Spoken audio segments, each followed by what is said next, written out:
Hello friend, cooking રેસિપીસમાં તમારું સ્વાગત છે। આજે આપણે બનાવીશું બહાર મળે તેવા હક્કા નૂડલ્સ। તો મેં અહીંયા એક નાનું એવું પેકેટ લીધું છે, તમે જોઈ શકો છો। અને આપણે 2 જણા ખાઈ શકે તેટલી આપણે હક્કા નૂડલ્સ બનશે। મોલ અથવા કરિયાણાની દુકાને તમને આ પેકેટ મળી જશે। અને આ નૂડલ્સ છે એ પતલા આવે છે એકદમ, એટલે આ તમારે પેકેટ લેવું। હવે આપણે બનાવવાનું એને બાફવા મૂકીશું। તો મેં 1 કપ જેટલું 2 કપ જેટલું આપણે પાણી એડ કરીશું।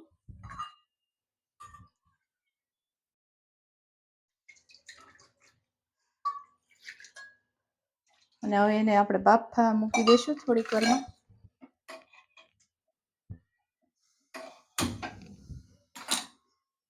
હવે આપણું પાણી ગરમ થાય એટલે આપણે 1 ચમચી જેટલું મીઠું એડ કરીશું।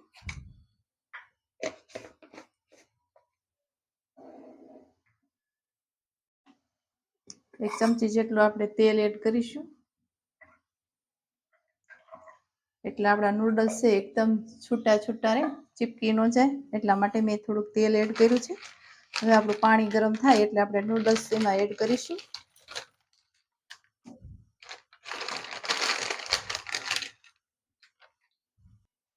હવે આપણું પાણી ગરમ થઈ ગયું છે, આપણે એમાં નૂડલ્સ એડ કરી દઈશું। આ રીતે છૂટા કરી એટલે સારી રીતે બફાઈ જાય। હવે આપણે 4 થી 5 મિનિટ સુધી એને બફાવા દઈશું।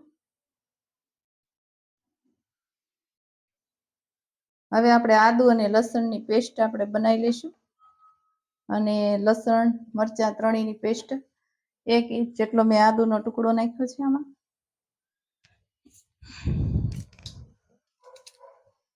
એનાથી બહુ સારો એવો ટેસ્ટ આવે છે। આપણે હવે વાટી લઈશું।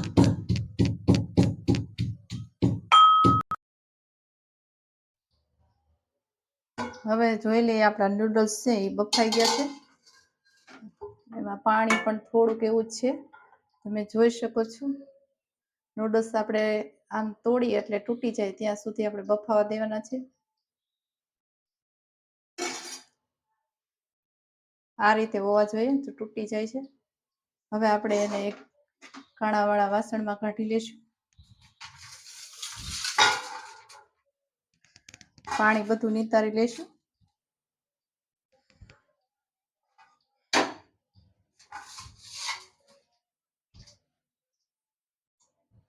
તો 2 મિનિટ સુધી આપણે પાણી નિસરવા દઈશું, પછી એક વાસણમાં કાઢી લઈશું।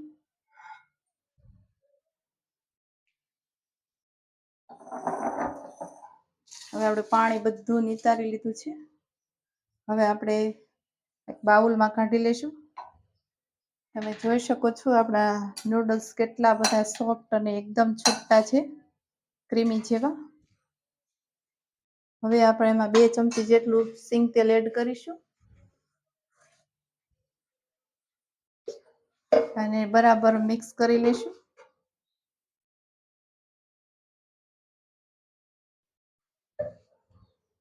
હવે આપણે એને ચમચાની મદદથી આપણે બરાબર મિક્સ કરી લઈશું, એટલે આપણા નૂડલ્સ છે એકદમ છૂટા અને સોફ્ટ બનશે। આ રીતે તમારે મિક્સ કરી લેવાનું છે તેલની સાથે। હવે એને 2 મિનિટ સુધી આપણે ઠંડા થવા દઈશું।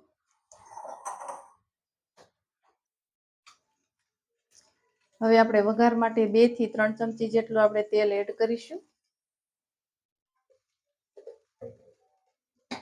આપણું તેલ હલકું ગરમ થાય એટલે આપણે એમાં મરચાંની અને આદુની અને લસણની પેસ્ટ નાખીશું। હવે આપણું તેલ ગરમ થઈ ગયું છે એટલે લસણ આદુની પેસ્ટ આપણે એડ કરીશું અને બરાબર સાતળી લઈશું। ગેસની ફ્લેમ છે એ આપણે મીડિયમ રાખીશું, એટલે આપણા મસાલા છે એ બળી ન જાય। લસણને સાતળી લઈશું।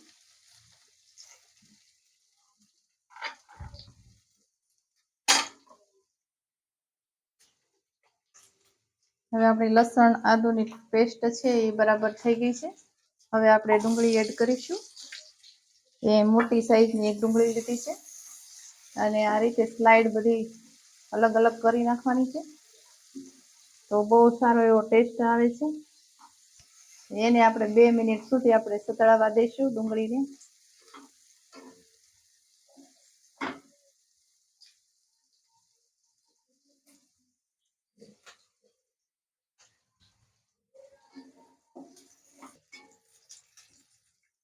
આપણી ડુંગળી સતળાઈ ગઈ છે. હવે કેપ્સિકમ મરચું મેં અડધું લીધું છે એ તમે એડ કરી શકો છો.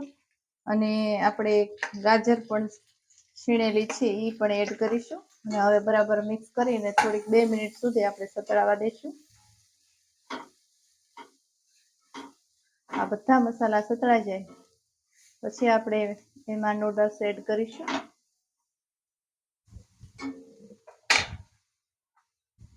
હવે આપણે મસાલાનું મીઠું એડ કરીશું ઉપરથી.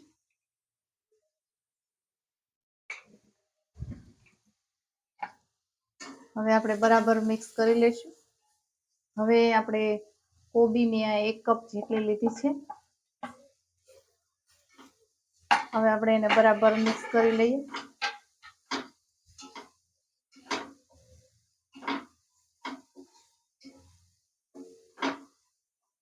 હવે 1 મિનિટ સુધી આપણે એને થવા દઈશું.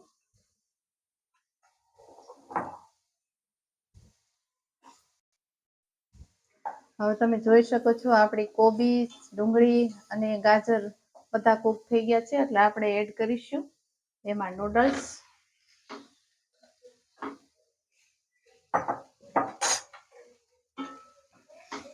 બરાબર મિક્સ કરી લેશું.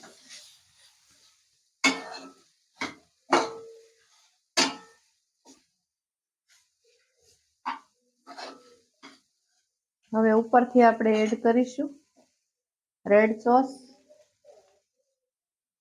રેડી મળે છે ગામમાં, મોલમાં કે ગમે ત્યાં. Chilli sauce.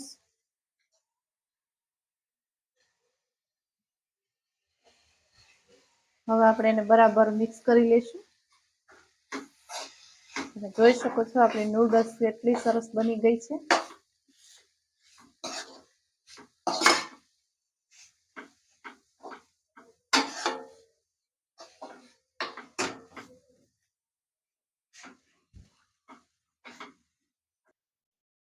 હવે મેં ઉપરથી લીલી ડુંગળી છે એ કાપીને એડ કરી છે. હવે 2 મિનિટ સુધી આપણે એને સતળાવા દઈશું આ રીતે. અને આપણી નૂડલ્સ તૈયાર થઈ ગઈ છે. તમે જોઈ શકો છો કેટલી સરસ છે. હવે આપણે એક ડીશમાં કાઢી લઈશું.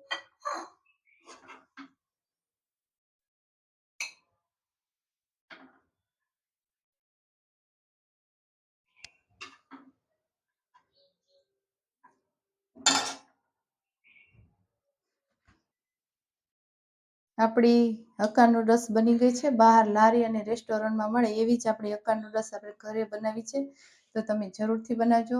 કોમેન્ટમાં જણાવજો કેવી અમારી હક્કા નૂડલ્સ લાગી છે. લાઇક કરજો વિડીયોને, જેમ બને એમ શેર કરજો. સબસ્ક્રાઈબ કરવાનું ભૂલશો નહીં. બેલ આઇકન પ્રેસ કરશો એટલે નવી નવી રેસીપીના દરરોજ તમને નોટિફિકેશન જોવા મળશે. Thank you for watching.